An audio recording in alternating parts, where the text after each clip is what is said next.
আর কিছুক্ষণ পর কুড়িগ্রামে নামবেন জামায়াতের আমিরে ডক্টর শফিকুর রহমান। কুড়িগ্রাম সরকারি কলেজ মাঠের জনসভা স্থলে তার সেখানে বক্তব্য দেওয়ার কথা রয়েছে। কুড়িগ্রামের জনসভা শেষে লালমনিরহাটের দিকে রওনা দেবেন জামায়াত আমির। সেখানে জনসভা শেষে টাঙ্গাইলে যাবেন তিনি। এর আগে কুড়িগ্রাম সরকারি কলেজ মাঠে নির্বাচনী জনসভায় দুপুরে ভাষণ দেবেন তিনি। পরিচয় করিয়ে দেবেন নিজ দলীয় প্রার্থীদের। বেলা 11টায় কুড়িগ্রাম জেলা স্টেডিয়ামে হেলিকপ্টার করে নামবেন জামায়াত ইসলামের আমির ডক্টর শফিকুর রহমান। সেখান থেকে কুড়িগ্রাম সরকারি কলেজ মাঠে জনসভায় অংশ নেবেন তিনি। সফরকে কেন্দ্র করে জেলার 4টি সংসদীয় আসন জুড়ে তৈরি হয়েছে উৎসবমুখর পরিবেশ। চলছে নেতাকর্মীদের ব্যাপক প্রস্তুতি। জনসভা আনুষ্ঠানিকভাবে শুরু হয়েছে সকাল 9টায়। জনসভায় উপস্থিত থাকছেন জেলায় 11 দলীয় জোট মনোনীত সংসদ সদস্য প্রার্থী ও স্থানীয় নেতৃবৃন্দ। জনসভা সফল করতে প্রশাসন থেকে নেওয়া হয়েছে কঠোর নিরাপত্তা। এই জনসভায় 4 থেকে 4.5 লাখ মানুষের সমাগমের আশা করছে জামায়াত। কুড়িগ্রামে জনসভা শেষে লালমনিরহাট ও টাঙ্গাইলে জনসভা করবেন জামায়াতের আমির। আজ বরিশাল সফরে যাচ্ছেন বিএনপির চেয়ারম্যান তারেক রহমান। বক্তৃতা রাখবেন বেলস পার্কের দলীয় সমাবেশে। সমাবেশ ঘিরে উদ্দীপনা তৈরি হয়েছে নেতাকর্মীদের মধ্যে। দীর্ঘ 19 বছর পর বরিশালে যাচ্ছেন বিএনপির চেয়ারম্যান। রাষ্ট্র পরিচালনায় তার আরও কি পরিকল্পনা আছে তা শোনার অপেক্ষায় আছেন জনতা। নেতাকর্মীরা বলছেন, একসময় বিভাগের 21 আসনের মধ্যে 19টি ছিল বিএনপির দখলে। তাই দলীয় প্রধানের নির্বাচনী প্রচারে উপস্থিতি ভোটের ফলাফলে ভূমিকা রাখবে। এদিকে তারেক রহমানের সফরকে ঘিরে আনন্দ শোভাযাত্রা করেছেন বিএনপি ও এর অঙ্গ সংগঠনের নেতাকর্মীরা। তারা বলছেন, বিভাগের সব জেলা, উপজেলা এবং ইউনিটের নেতাকর্মীরা জনসভায় থাকবেন। বিএনপির চেয়ারম্যান তারেক রহমানের বরিশাল সফরের খবর নিয়ে যুক্ত হচ্ছেন সহকর্মী শফিকুল হক। শফিকুল, আমরা জানি যে আর কিছুক্ষণের মধ্যেই হয়তো বরিশালে তারেক রহমান তার যে জনসভা স্থল সেখানে উপস্থিত হবেন। নেতাকর্মীদের কাছ থেকে কি ধরনের তার প্রতি প্রত্যাশা বলেন, অথবা আগামী নির্বাচন ঘিরে দিক নির্দেশনা কি ধরনের আসলে বক্তব্য আশা করছেন, সেই বিষয়ে যদি কোনো খবর থেকে থাকে। বলে রাখি, একটু আগে আপনি যেমনটি বলছিলেন যে তারেক রহমানের এই বরিশালে আগমনকে কেন্দ্র করে যে উৎসবের নগরীতে পরিণত হয়েছে। হ্যাঁ, আমরা গতকাল থেকে বরিশাল শহরের, বরিশাল নগরীর আশপাশের এই ব্লেস পার্কের আশপাশের যেই সড়কগুলো রয়েছে বা যেই হোটেলগুলো রয়েছে বরিশালের, সেগুলো কিন্তু কানায় কানায় পরিপূর্ণ ছিল। এবং তারেক রহমানের আজকের এই জনসভাকে কেন্দ্র করে বরিশালের যে 6টি জেলা, সেই 6টি জেলায় আপনি জানেন যে 21টি সংসদীয় আসন, সেই 21টি সংসদীয় আসনের প্রার্থীরা কিন্তু ইতিমধ্যেই এই ব্লেস পার্কের যেই জনসভা মঞ্চ সেখানে এসে উপস্থিত হয়েছেন এবং কেন্দ্রীয় নেতৃবৃন্দ এখানে রয়েছেন।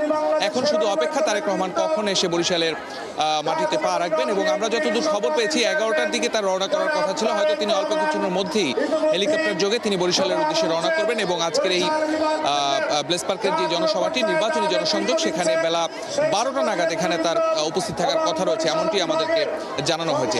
একটি বিষয় বলে রাখতে হয়, তানিয়া, বিএনপি সরকার যখন ক্ষমতায় ছিল, আপনি জানেন এই বরিশাল বিভাগ থেকে শুরু করে বরিশাল বিভাগ, বরিশাল সিটি কর্পোরেশন, এমনকি বরিশাল বিশ্ববিদ্যালয়ের ভিত্তিপ্রস্তরও স্থাপন করেছিলেন সদ্য প্রয়াত সাবেক প্রধানমন্ত্রী বেগম খালেদা জিয়া, যখন তার দল বিএনপি রাষ্ট্র ক্ষমতায় ছিল তখন। এবং এরই ধারাবাহিকতায় বরিশালের যে মানুষ, তারা কিন্তু প্রত্যাশা করে বিএনপির কাছে, তাদের প্রত্যাশার জায়গাটি অনেক বেশি। গত 3 মেয়াদে আপনি জানেন যে নির্বাচন নিয়ে জনগণের সাথে প্রতারণা করা হয়েছে। সেই অবস্থা থেকে আসলে এই সাধারণ মানুষ সহ বিএনপির যারা কর্মী রয়েছে তারা আসলে বেরিয়ে আসতে চাচ্ছেন এবং তারা যেটি চাচ্ছেন, এবার তাদের যে ভোটাধিকার সেটি তারা প্রয়োগ করবেন এবং আগামীতে জনগণের ভোটে নির্বাচিত সরকার রাষ্ট্র ক্ষমতায় আসবে, এমনটি প্রত্যাশা করছেন এই ব্লেস পার্কের আজকের জনসভায় আগত যেই সাধারণ নেতৃবৃন্দ যারা রয়েছেন, এছাড়াও সাধারণ মানুষ যারা রয়েছেন, তাদের প্রত্যাশার জায়গাটি আসলে সেটি। এখন শুধুমাত্র আসলে অপেক্ষা তারেক রহমান কখন এসে এই বরিশালের মাটিতে পা রাখেন। এবং ইতিমধ্যে আমরা দেখতে পেয়েছি মঞ্চে, যেটি এর আগেও যেমনটি বলছিলাম যে বিএনপির বরিশালের যেই 6টি জেলায় 21টি সংসদীয় আসন। আপনি জানেন যে 21টি সংসদীয় আসনের মধ্যে 19টিতেই বিএনপি তাদের দল মনোনীত প্রার্থী দিয়েছে। সেখানে ধানের শীষ প্রতীকে তারা নির্বাচন করবেন। এর বাইরে আসলে 2টি আসন রয়েছে, ভোলা 1 এবং ঝালকাঠি 3। এই 2টি আসনে জোট মনোনীত যে প্রার্থী আমরা দেখতে পাচ্ছি, তারাও ইতিমধ্যে মঞ্চে এসে উপস্থিত হয়েছে। একটু আগেই বেলা 11টার সময় আনুষ্ঠানিকভাবে এই আজকের জনসভার যে কার্যক্রম সেটি ইতিমধ্যে শুরু করা হয়েছে এবং স্থানীয় যে নেতৃবৃন্দ রয়েছেন তারা তাদের বক্তব্যগুলো রাখছেন। তবে কেন্দ্রীয় নেতৃবৃন্দ বা যারা বিএনপির যারা মনোনয়ন যাদেরকে দেওয়া হয়েছে, তারা কিছুক্ষণের মধ্যে বক্তব্য রাখবেন এবং তারেক রহমান এসে আগামীতে বাংলাদেশ নিয়ে তার যে পরিকল্পনা, সেই পরিকল্পনাগুলো এই বরিশালবাসীর সামনে তুলে ধরবেন। প্রত্যাশা করা হচ্ছে যে বেলা 12টা নাগাদ তিনি আজকের এই জনসভা মঞ্চে আসবেন এবং এখান থেকে আবার হেলিকপ্টার যোগে তার ফরিদপুরে যাওয়ার কথা রয়েছে। সেখানে আরও একটি জনসভা জনসভায় নির্বাচনী জনসংযোগে অংশ নেবেন তারেক রহমান। তো তা নিয়ে আমরা রয়েছি প্রেস পার্কের মাঠে, নেতাকর্মীরা আসতে শুরু করেছেন। বরিশাল যেহেতু নদীমাতৃক জেলা, আপনি জানেন যে আশপাশের জেলা থেকে বিভিন্ন জায়গা থেকে আমরা যেটি দেখেছি যে বিভিন্ন মাধ্যমে নৌকা, বাস, বিভিন্ন মাধ্যমে আসলে মানুষজন আজকের এই জনসভাকে কেন্দ্র করে তারা এখানে আসছেন। তো আমরা রয়েছি, এর পরবর্তীতে হয়তো তারেক রহমান আসলে নতুন কোনো খবর এখান থেকে আপনাকে দিতে পারবো। তানিয়া, ধন্যবাদ শফিকুল। আমরা ফিরবো তখন আবারও আপনার কাছে। দর্শক সহকর্মী শফিকুল হক ছিলেন আমাদের সাথে বরিশাল থেকে। বরিশালের পাশাপাশি আজ ফরিদপুর সফর করবেন বিএনপির চেয়ারম্যান তারেক রহমান। ফরিদপুরে রাজেন্দ্র কলেজ মাঠে অনুষ্ঠিত হবে নির্বাচনী জনসভা। তারেক রহমানের সমাবেশ ঘিরে রাজেন্দ্র কলেজ মাঠে চলছে ব্যাপক প্রস্তুতি। মঞ্চ নির্মাণ, মাইকিং, ব্যানার, ফেস্টুন, আলোকসজ্জা এবং নিরাপত্তা ব্যবস্থায় ব্যস্ত আয়োজকরা। জনসভায় বৃহত্তর ফরিদপুর অঞ্চলের 5 জেলা ফরিদপুর, রাজবাড়ী, গোপালগঞ্জ, মাদারীপুর ও শরীয়তপুর থেকে লোক সমাগমের আশা করা হচ্ছে।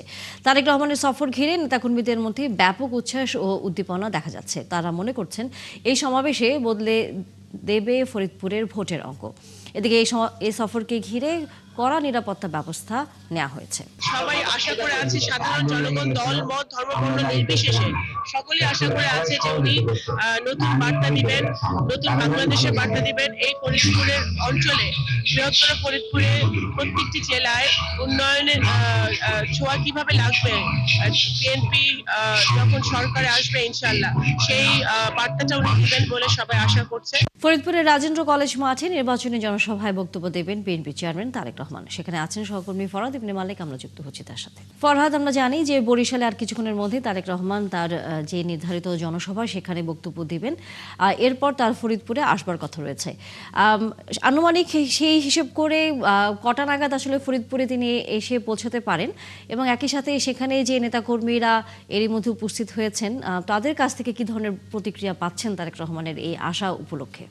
তানিয়া, তারেক রহমান 20 বছর পর বৃহত্তর এই ফরিদপুরে আসছেন। অর্থাৎ তিনি 20 বছর আগে একটা কর্মী সভায় অংশগ্রহণকালে ফরিদপুরে এসেছিলেন। এরপর তিনি একটা লম্বা সময় যেহেতু তাকে দেশের বাইরে নির্বাসিত জীবন কাটাতে হয়েছে এবং একটা খুব বাজে একটা সময় তার পার করতে হয়েছে, তার ফলে তিনি দেশে আসতে পারেননি, যার ফলে তিনি আসলে ফরিদপুরে আসতে পারেননি।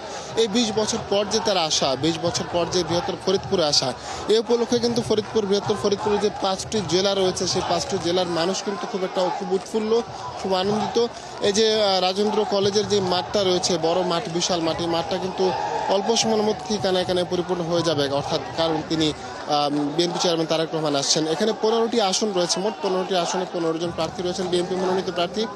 আমরা নেতা কর্মী সহ সমর্থক যারা রয়েছে, সাধারণ মানুষ যারা রয়েছে তাদের সাথে আমরা কথা বলেছি। তারা বলছেন যে একটা লম্বা সময় পর তারেক রহমানের দেশে আসা এবং দেশে আসার পরে বৃহত্তর ফরিদপুরে আসা, এটা একটা ভিন্ন একটা মাত্রা যোগ করেছে তাদের মাঝে। যে তারা আসলে একটা লম্বা সময় যাবত যেমন তারা একটা অভিভাবক শূন্য অবস্থায় তারা ছিলেন। এই আপনি জানেন যে আসলে এই যে বৃহত্তর ফরিদপুর যে এলাকাটা, এই এলাকাতে কিন্তু আমির নির্বাচনে কিন্তু আওয়ামী লীগের একটা আধিপত্য ছিল, কিন্তু এখন সময় পরিবর্তন হয়েছে, যার ফলে কিন্তু মানুষ স্বপ্ন দেখছে যে বিএনপি একটা পরিবর্তন নিয়ে আসবে এলাকার মানুষের মাঝে, বিএনপি পরিবর্তন আনবে, এই এলাকার অবকাঠামোতে উন্নয়ন ঘটাবে এবং একটা অর্থনৈতিক দিক থেকেও এই এলাকাগুলো ঘুরে দাঁড়াবে বলে তারা আশাবাদ ব্যক্ত করছেন। পাশাপাশি বিএনপি চেয়ারম্যান তারেক রহমান নির্বাচন ঘিরে যে সকল দিক নির্দেশনা দিবেন দলকে উজ্জীবিত করার জন্য, 15টি আসনই বিএনপির ধানের শীষকে বিজয় করার জন্য, সেই নির্দেশনা তারা মানতে প্রস্তুত রয়েছেন এবং তারা সর্বদা সচেতন রয়েছেন যে কোনো রকমের গুপ্ত কোনো সংগঠন, গুপ্ত কোনো দল বা গুপ্ত কোনো গোষ্ঠী যাতে কোনো রকমের একটা সংঘাতের পায়তারা সৃষ্টি না করতে পারে, সেই জন্য তারা সচেষ্ট আছেন। আর যারা প্রার্থী রয়েছেন তারা বলছেন যে তারা এই 15টি আসনই তারা বিএনপি চেয়ারম্যান তারেক রহমানের হাতে তুলে দিতে চান, তাকে উপহার হিসেবে, যে তিনি 20 বছর পরে আসছেন। তিনি তার একটা 45 মিনিটে ফরিদপুরে এসে পৌঁছানোর কথা রয়েছে, 2টোর মধ্যে তার এই সমাবেশে যোগ দেওয়ার কথা রয়েছে এবং সমাবেশটি শেষ করে তিনি 3টার মধ্যে এখান থেকে ত্যাগ করার কথা রয়েছে। যেহেতু তার লম্বা সফর রয়েছে, একের পর এক তিনি গত 21 তারিখ রাত থেকে তিনি সফর করছেন, সিলেট সফর দিয়ে তার নির্বাচনী যাত্রা শুরু হয়েছে। এরপর তিনি চট্টগ্রাম, কুমিল্লা, নারায়ণগঞ্জ, ব্রাহ্মণবাড়িয়া, সিলেট, ভৈরব, নরসিংদী সহ বিভিন্ন জায়গা, উত্তরবঙ্গের রংপুর, রাজশাহী, দিনাজপুর, বগুড়া, নানা রকমের জায়গা, সিরাজগঞ্জ, টাঙ্গাইল, সব জায়গায় তিনি ভ্রমণ করেছেন। আজ বরিশাল ভ্রমণ করছেন এবং ফরিদপুরের যে বৃহত্তর ফরিদপুরে 5টি ফরহাদ, আমরা ফিরবো যখন ফরিদপুরে তারেক রহমান এসে পৌঁছবেন এবং জনসভার খবর তখন আপনার কাছ থেকে জানবো। ধন্যবাদ আপনাকে এখনকার মতো। দর্শক সহকর্মী ফরহাদ ইবনে মালিক ছিলেন আমাদের সাথে। দর্শক, এই মুহূর্তে আমরা ঠাকুরগাঁও যেতে চাই। সেখানে নির্বাচনী জনসভায় কথা বলছেন বিএনপির মহাসচিব মির্জা ফখরুল ইসলাম আলমগীর। আপনাদের এই ঠাকুরগাঁয়ের মামলাগুলো একটা মামলাতেও আমি কাউকে শাস্তি পেতে দেই নাই। আমরা ভালো ভালো উকিল দিয়ে আপনার পুরা খালাস করে নিয়ে আসছি আমরা মামলাগুলো। এটা আমাদের সবাইকে বুঝতে হবে যে আমাদের এইসব কাজের জন্য আমি আপনাদের এখানে বেশি সময় দিতে পারি। তো আজকে এই সংগ্রামের পরে আপনারা জানেন যে প্রায় 60 লক্ষ মানুষের বিরুদ্ধে মিথ্যা মামলা ছিল সারা দেশে। 20,000 নেতাকর্মীকে খুন করছিল, 1700 মানুষ একদম গুম হয়ে গেছিল, নাই এখন পর্যন্ত খুন নাই। তারপরে আল্লাহর অশেষ রহমতে আন্দোলন হয়েছে।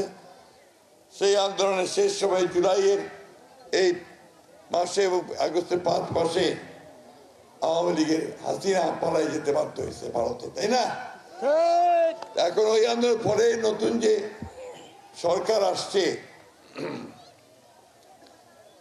যে আসছিল তারও প্রায় 1.5 বছর হয়ে গেল।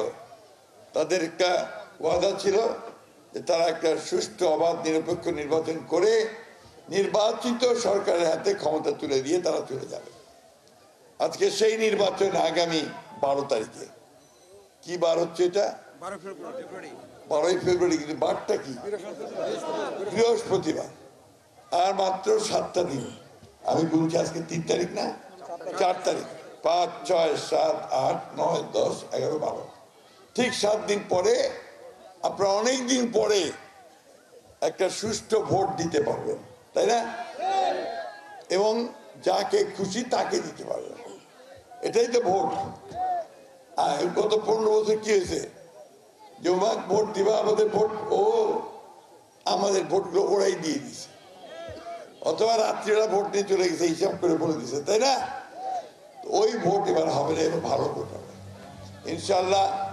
আমরা আশা করছি যে আল্লাহ তাআলা আমাদেরকে এবার একটা সুস্থ অবাধ পরিবেশে নির্বাচন করার সুযোগ দেবে। দর্শক, আমরা এতক্ষণ মির্জা ফখরুল ইসলাম আলমগীরের বক্তব্যে যুক্ত ছিলাম। সংস্কারের কমিশনের সুপারিশের তোয়াক্কা না করে এবারও নিজস্ব কর্মকর্তাদের বাদ দিয়ে জাতীয় নির্বাচনে ডিসিদেরকে রিটার্নিং কর্মকর্তার দায়িত্ব দিয়েছে ইসি। বিশ্লেষকরা বলছেন, অতীতে গ্রহণযোগ্য ও ত্রুটিপূর্ণ নির্বাচনের পেছনে ডিসিদের দায় আছে, কারণ সরকার এবং ইসির চাওয়ার প্রতিফলন ঘটান রিটার্নিং কর্মকর্তারা। ডিসিদের রিটার্নিং কর্মকর্তা হিসেবে দায়িত্ব পালনে সুষ্ঠু নির্বাচনে তেমন কোনো সমস্যা হবে না বলেও মত বিশ্লেষকদের। রিপোর্ট নুরনবী সরকারের। জাতীয় সংসদে 300টি আসনে ভোট গ্রহণ 12 ফেব্রুয়ারি। একই সাথে হবে গণভোট। সুষ্ঠু ভোট গ্রহণে নির্বাচন কমিশনের প্রস্তুতিও প্রায় শেষ পর্যায়ে। এখন অপেক্ষা ভোট গ্রহণের। গেল 52 বছরের মতো এবারও নির্বাচনে রিটার্নিং কর্মকর্তার দায়িত্ব পালন করবেন সারা দেশের জেলা প্রশাসক বা ডিসিরাই। 69 জন রিটার্নিং কর্মকর্তার মধ্যে ইসি কর্মকর্তা মাত্র 3 জন, যারা প্রথমবারের মতো জাতীয় নির্বাচনে রিটার্নিং কর্মকর্তার দায়িত্ব পালন করবেন।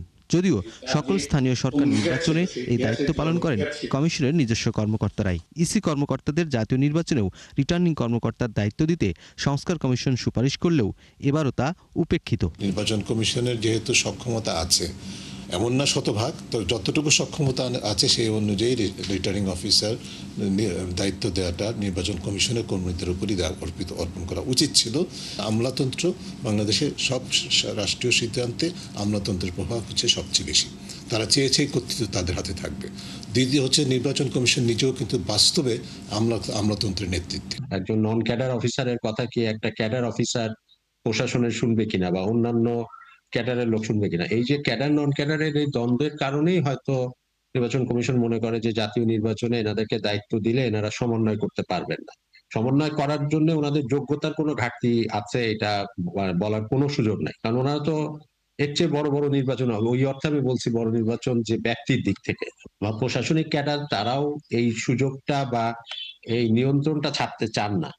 শুধু ভোটে নয়, ইসি সচিবালয়ে গুরুত্বপূর্ণ সকল দায়িত্বেও আছেন বিসিএস প্রশাসন ক্যাডারের কর্মকর্তারা। স্বাধীন নির্বাচন কমিশন নির্ভরশীল প্রশাসন ক্যাডারের উপর, কিন্তু প্রশাসনের কর্মকর্তাদের সম্ভাব্য বিজয় দলের প্রতি পক্ষপাত করাটা অস্বাভাবিক নয় বলে মত বিশ্লেষকদের। প্রশাসনিক ক্যাডারের বা ডিসি ইউনোরা যখন এই ধরনের দায়িত্বে থাকেন, তারা কিছুটা কিন্তু অনেক ক্ষেত্রে চাপের সম্মুখীন হন, কারণ তারা মনে করেন যে যেই দল ক্ষমতায় আসবে সেই প্রার্থীর পছন্দ মতো যদি আমি প্রিজাইডিং অফিসার নিয়োগ না দেই, তাকে কিছুটা সুযোগ সুবিধা না দিয়ে আমার বদলি হয়ে যেতে পারে, আমার প্রমোশনের, তো এটা একটা পিছুটান তাদের মধ্যে থাকে। আসলে নিজস্ব কর্মকর্তা তো কে গভর্নমেন্ট ফর্ম করলো, কে মন্ত্রী হবে, কে এমপি হবে, তা নিয়ে তার মাথা ব্যথা নেই, যেহেতু তার পদোন্নতি, তার পদায়ন সবকিছু ইলেকশন কমিশনের হাতে। কিন্তু জেলা প্রশাসক বা প্রশাসন যেটা দেখা যায় পরবর্তীতে সরকার আসলে স্বাভাবিকভাবে ইলেকশন কমিশন তাদের কতদিন প্রোটেকশন দেবে।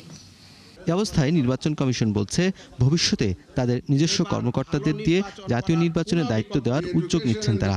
আবার সমন্বয়ের কাজে ইসি কর্মকর্তার চেয়ে ইউনো এবং ডিসিরাই যোগ্য বলেও মনে করছে কমিশন।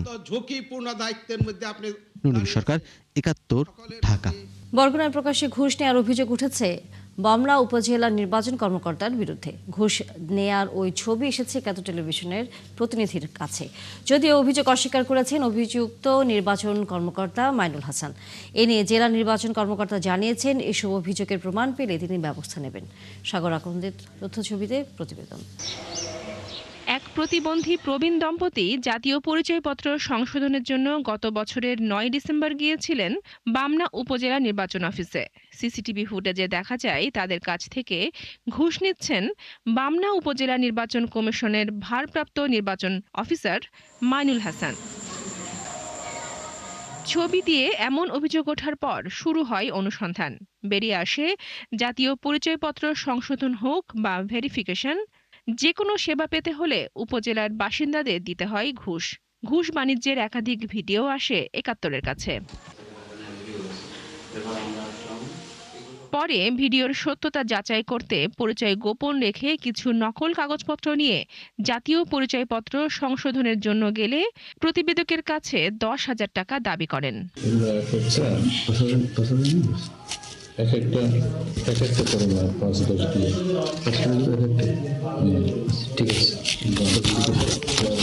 উপজেলার বাসিন্দারা বলছেন উপজেলা নির্বাচন অফিসে সব ধরনের কাজে ঘুষ দেয়া বাধ্যতামূলক। কর্মকর্তারা যদি ঘুষ নেয় তাহলে আমরা কোথায় যাব? তা এই যে স্বাধীন হইয়া লাভ হইল কি? এটা তো অত্যন্তই দুঃখজনক, লজ্জাজনক এবং অপরাধমূলক। এর কোনো পক্ষে কিছু বলা যাবে না, এর যথেষ্ট এর বিচারটা হোক। তবে এসব অভিযোগ অস্বীকার করে মাইনুল হাসানের দাবি ঘুষ নেন না তিনি। না, আমি এই ব্যাপারে আমার এখানে কোনো টাকা পয়সা লাগে না, বুঝছেন, ফ্রি সেবা। আর আমরা তো এখন এনআইডি সেবা সীমিত, বুঝছেন, এনআইডি সেবাতে এমনিতেই বন্ধ আছে। এই আর কি, আমাদের এখানে সবকিছু ফ্রি, আমাদের ওখানে লাগানো আছে যে আমাদের এখানে সেবা নিতে কোনো কিছু লাগে না। অভিযোগ পেলে ব্যবস্থা নেওয়ার কথা জানিয়েছেন বরগুনা জেলার নির্বাচন কর্মকর্তা। এ ধরনের অভিযোগের সত্যতা প্রমাণিত হলে সেটাই হোক, তার বিরুদ্ধে ঊর্ধ্বতন কর্তৃপক্ষের সাথে আলাপ আলোচনা সাপেক্ষে ব্যবস্থা গ্রহণ। এমন নির্বাচন কর্মকর্তার অধীনে আসন্ন ত্রয়োদশ জাতীয় সংসদ নির্বাচন সুষ্ঠুভাবে সম্পন্ন করা নিয়ে সংশয় জানিয়েছেন ভোটাররা। বনশ্রী হালদার, ৭১। সারা দেশের মতো নোয়াখালীতেও চলছে ভোটের উৎসব। গণসংযোগে ব্যস্ত প্রার্থীরা নারীদের উন্নয়নে তারা দিচ্ছেন নানা প্রতিশ্রুতি। তবে জেলা নারী ভোটাররা এবার নিজেই প্রার্থী নির্বাচন করতে চান। বিশেষ করে উদ্যোক্তা ও কর্মজীবীরা চান সুষ্ঠু পরিবেশ ভোট দিতে এবং নারী বান্ধব সরকার নির্বাচন করতে। মিজানুর রহমানের তথ্যছবিতে বিস্তারিত। কেয়া কর্মকার নোয়াখালীর চৌমুহনীর হক মার্কেটে একটি বিউটি পার্লারের পরিচালক এবং একজন নারী উদ্যোক্তা। নিজে স্বাবলম্বী হয়ে এলাকার শিক্ষিত নারীদের আত্মনির্ভরশীল হওয়ার পথ দেখান তিনি। এই উদ্যোক্তা এবার আগ্রহী ভোট নিয়ে। সুষ্ঠু পরিবেশে ভোট দিতে চান তিনি, পাশাপাশি চান নারী বান্ধব সরকার।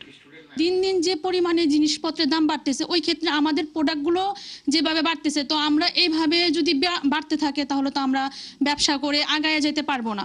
তো এই জন্য আমরা চাচ্ছি সবকিছু দেশের শান্তি হোক, সবকিছু ভালো হোক এবং সুষ্ঠু সুন্দরভাবে জানি ভোট হয়। নোয়াখালী জেলায় দিন দিন বাড়ছে উদ্যোক্তা এবং কর্মজীবী নারীর সংখ্যা। তাই এসব নারীরা চান নিরাপত্তা সহ নিরাপদ কর্মপরিবেশ। পাশাপাশি তাদের প্রত্যাশা চলাফেরায় স্বাধীনতা সহ তাদের জন্য বিভিন্ন সুযোগ সুবিধা নিশ্চিত করা হোক। নারীবান্ধব সরকারই চাই, যেখানে নারীরা ভালো মতো কাজ করতে পারে, ডে কেয়ারের ব্যবস্থা, প্রশিক্ষণের ব্যবস্থায়, মাতৃত্বকালীন ছুটি। আমরা যেন ব্যবসাটায় ছোট পরিসরে চালিয়ে যেতে পারি, এটাই আবেদন। নারীবান্ধব যার মাধ্যমে আমরা আমাদের কর্মক্ষেত্রে এগিয়ে যাব। আমরা যারা কর্মজীবী আছি তারা যেন রাস্তায় সুস্থ স্বাভাবিকভাবে চলাফেরা করতে পারি। আর নারী চিকিৎসকরা বলছেন সারা দেশে মোট জনসংখ্যার অর্ধেক নারী হলেও তাদের জন্য সমান সুযোগ নেই। তাই নারীদের স্বাবলম্বী ও কর্মসংস্থানের ব্যবস্থা করবে এমন প্রতিনিধি চান তারা। এখানে প্রায় 150 থেকে 200 স্টাফ হবে, তো এদের সবাই কিন্তু আমার উপরে নির্ভরশীল। তা আমি একটা মহিলা যে কাজ করবে, যে স্টাফ আসে, তার ডিউটি থাকে, শিডিউল থাকে, তারা কখনো সকালে, কখনো বিকেলে, কখনো নাইট ডিউটি করে। তো যে নাইট ডিউটি করবে সে যদি রোডে নিরাপদ না হয়, তাহলে সে কিভাবে, কোন আশায় আমার এখানে, কোন ভরসায়, কোন সাহসে আসবে বলেন? তো তাকে তো আমি নিরাপত্তা আমি দিতে পারবো না, নিরাপদ দিতে হবে সরকার। নোয়াখালীর 6টি সংসদীয় আসনে এবার মোট ভোটার 28,54,099 জন। এর মধ্যে নারী ভোটার আছেন 13,70,698 জন। মনিরা কাজুরি, 71। শ্রমিক কর্মচারীদের টানা কর্মবিরতিতে কার্যত অচল হয়ে পড়েছে চট্টগ্রাম বন্দর। 4 দিনে চলমান এই কর্মসূচিতে আমদানি রপ্তানিতে স্থবিরতা নেমেছে। আজ সকাল 8টা থেকে টানা ধর্মঘটে ডাক দিয়েছেন বন্দর শ্রমিক কর্মচারীরা। এই কারণে তৈরি পোশাক খাতের পাশাপাশি ভোগ্যপণ্য ওঠানামা বাধাগ্রস্ত হওয়ায় কয়েকশো কোটি টাকার ক্ষতির মুখে পড়েছে শিপিং লাইনগুলো। সেই সাথে আন্তর্জাতিক নৌ বাণিজ্যে চট্টগ্রাম বন্দরের ভাবমূর্তি ক্ষুণ্ণ হয়েছে বলেও দাবি ব্যবসায়ীদের। এর আগে শনিবার থেকে দফায় দফায় কর্মবিরতি চলছিল চট্টগ্রাম বন্দরে। এতে সমর্থন দিয়ে যাচ্ছে শ্রমিক কর্মচারী ঐক্য পরিষদ স্কপ ও জাতীয়তাবাদী শ্রমিক দল। বিদেশি অপারেটরদের কাছে বন্দরের নিউমোরিং কন্টেইনার টার্মিনাল পরিচালনার দায়িত্ব দেওয়ার প্রতিবাদে চলছে এই কর্মসূচি। শীতের শেষ মুহূর্তে সর্দি, কাশি, হাঁপানি, নিউমোনিয়া, ডায়রিয়া এবং চর্মরোগ সহ বিভিন্ন ঠান্ডাজনিত রোগ বালাই ব্যাপকভাবে বাড়ছে। চিকিৎসকরা বলছেন, বিশেষ করে শিশু ও বৃদ্ধরা শ্বাসকষ্ট ও ভাইরাল জ্বরে বেশি আক্রান্ত হচ্ছেন। শুষ্ক আবহাওয়া ও ধূলিকণার কারণে অ্যালার্জি ও শ্বাসকষ্টের সমস্যা তীব্র আকার ধারণ করছে। আরো জানাচ্ছেন মেহেদী হাসান। বাংলাদেশ শিশু হাসপাতালে জরুরি বিভাগ। এখানে চিকিৎসা নিতে আসা বেশিরভাগের বয়স 2 থেকে 6 বছর। ঢাকা ছাড়াও বাইরের জেলা থেকে রোগীরা আসছেন। হাসপাতালের পরিসংখ্যান বলছে এখন প্রতিদিন অন্তত 1500 শিশু রোগী বহির্বিভাগে আসছে। ভর্তি নিতে হিমশিম অবস্থা হাসপাতালটি। শ্বাসনালীতে ভাইরাস জমছে, একজনে কয় বুকে ইনফেকশন হয়েছে। পরে কালকে নিয়ে এসেছি, 2 জায়গায় ওরা দেখাইছি, ভর্তি বলছে, এই জায়গায় আইসিতে ভর্তি করার জন্য বলছে। ডাক্তার দেখায় পরীক্ষা নিরীক্ষা করে তারপর ভর্তি রাখলে ভর্তি থাকতে বলছে। প্রতি বছর দেখাই, মোটামুটি শীতকালে ও অ্যাটাকটা বেশি করে শ্বাসকষ্টে। এত শ্বাসকষ্ট যে নেবুলাইজ করতে হয়, কিন্তু আমরা কোনো পার্মানেন্ট সলিউশন পাই নাই। সর্দি, কাশি, ব্রঙ্কিওলাইটিস ও অ্যাজমার প্রকোপ বাড়ছে চর্মরোগ ও ডায়রিয়াও। চিকিৎসকরা বলছেন এ সময় শিশুদের ঠান্ডা থেকে দূরে রাখতে হবে। গত 2 সপ্তাহ ধরে ঠান্ডা কাশি বেড়েছে প্রচুর বাচ্চাদের, যাতে জ্বর, কাশি, সর্দি এটা বেশ ভালোই বেড়েছে। যেমন ধরেন গতকালও আমাদের আউটডোরে প্রায় 1430টার মতো আউটডোর পেশেন্ট ছিল, তার ভিতরে অর্ধেকই ছিল ঠান্ডা কাশি। এর ভিতরে কিছু বাচ্চা তো শ্বাসকষ্টের কারণে তাদের নিউমোনিয়া ডায়াগনোস হওয়াতে ভর্তি করতে হয়েছে। তিনি আরও জানান, শীত ও গ্রীষ্মের মাঝামাঝি ভাইরাস ও ব্যাকটেরিয়ার বংশবৃদ্ধির উপযুক্ত মৌসুম। আবার এই সময় বাতাস শুষ্ক ও ধুলোবালি থাকায় রোগের প্রকোপ বাড়ে। ড্রাই সিজন তো, এই শুষ্ক মৌসুমে ভাইরাস আক্রান্ত বেশি হয়, ভাইরাস খুবই আক্রান্ত করে। প্লাস আমাদের তো একটু এনভায়রনমেন্টটা ভালো না। শুষ্ক মৌসুমে আমাদের যেটা হয় ধুলাবালি, প্রচণ্ড ধুলাবালি, সীসা, সব কিছু মিলে, গাড়ির ধোঁয়া, সব কিছু মিলে প্রচণ্ডভাবে এনভায়রনমেন্ট, এই কারণে এই ড্রাই সিজনে কাশি হয়। আবার এই ভিতরে যদি ভাইরাস আক্রান্ত করে তখন জ্বর আসে, সর্দি পড়ে, এটা খুব কমন রোগ। এখন ঘরের বাইরে বের হলেই মাস্ক ব্যবহারের পরামর্শ চিকিৎসকদের। বাচ্চাদেরকে যদি সেভ করতে হয় তাহলে অবশ্যই মাস্ক ব্যবহার করতে হবে। মেহেদী হাসান, 71, ঢাকা। দর্শক, এই মুহূর্তে আমরা ঢাকা বিশ্ববিদ্যালয়ের মধুর ক্যান্টিনে যেতে চাই। সেখানে জুলাইয়ের জোটের নেতৃবৃন্দ কথা বলছেন, আমরা যুক্ত হচ্ছে সেখানে। হ্যাঁ ভোটের বিপরীতে না ভোটের প্রচারণা করেছে। স্বাধীন সার্বভৌম বাংলাদেশের বিপরীতে গিয়ে দিল্লির প্রক্সি হিসাবে বাংলাদেশে নিজেদের রাজনৈতিক চর্চা শুরু করেছে। সেই জ্যাম কাদেরকে নির্বাচনে আসার মধ্য দিয়ে এই সরকার প্রমাণ করেছে জুলাইয়ের যে আকাঙ্ক্ষা ছিল, জুলাইয়ের যে স্পিড ছিল, ফ্যাসিবাদ বিরোধী নির্বাচনের দিকে এই সরকার যাচ্ছে না। এবং এই সরকার যদি 12 তারিখ সুষ্ঠু নির্বাচন করতে না পারে, বিমানবন্দরে যদি কোনো উপদেষ্টার যেতে হয়, নির্বাচনের পরের দিন যদি কোনো উপদেষ্টা বাংলাদেশ থেকে পালাতে চায়, এদেরকে জবাবদিহিতা করা হবে, বিচারের মুখোমুখি করা হবে। কোনোভাবেই কোনো উপদেষ্টাকে নির্বাচনের পর বাংলাদেশ ছাড়তে দেওয়া হবে না। এবং দীর্ঘদিন যারা ক্ষমতায় বসেছিল, ক্ষমতায় থেকেছে, তাদের প্রত্যেকটি কাজের জবাব নিশ্চিত করতে হবে। এবং এটার জন্য আমরা সরকারকে পূর্বেই বলেছি যে আপনাদের স্বচ্ছতা, জবাবদিহিতা এবং সুষ্ঠু অবাধ নিরপেক্ষ নির্বাচন সম্ভব হতো যদি আপনারা প্রমাণ করতেন যে বাংলাদেশে বিচার প্রক্রিয়া শুরু হয়েছে। শরীফ ওসমান হাদি হত্যাকাণ্ডের 1 মাসের অধিক অতিক্রান্ত হয়েছে, আজকে পর্যন্ত বিচার প্রক্রিয়া কোনো অগ্রগতি হচ্ছে না। ইনকিলাব মঞ্চ বলছে যে এই বিচার প্রক্রিয়ায় আসল তথ্য উঠে আসবে না।